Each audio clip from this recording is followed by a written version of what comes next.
Sveicināti cienījamie interneta tīkla skatītāji. Šoreiz, kā jūs redzat, mēs esam tādā neparastā stāvoklī, atrodamies pie dabas krūts. Šeit variet apstīties ir šašliks. Tas ir cūgaļas šašliks. Ļoti brīnišķīgs šašliks. Bet tad, kad bija tāda situācija manā dzīvē, kad es biju pieņēmis Jēzu Kristu kā savu glābēju un sāku lasīt Bībeli, atvēru veco derību, un tur es uzlasīju tādu momentu, kad cūgaļa, tā ir nešķīsts ēdiens, un kad viņu ēst nevar. Bet kā jūs saprotiet, jūs redzat, ka tā cūgaļa izstāsta ļoti garšīga, ļoti brīnišķīgs smiltenē pirks šašliks, viss gods un slavu Jēzum Kristum. Un šeit, kā jaunais kristietis, es saprotu, ka Dievam nepatīk cūgaļa.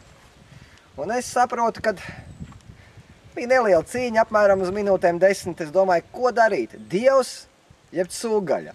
Un es nolēmu, Dievs, protams, atteicos no cūgaļas, kādu laiku to cūgaļu neēdu, līdz brīdim, kamēr es nonācu jaunajā derībā.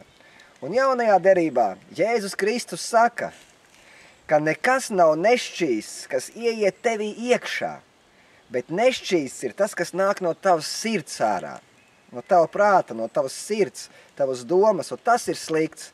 Bet cūgaļa Jēzus atzina, ka visa maltīte ir laba.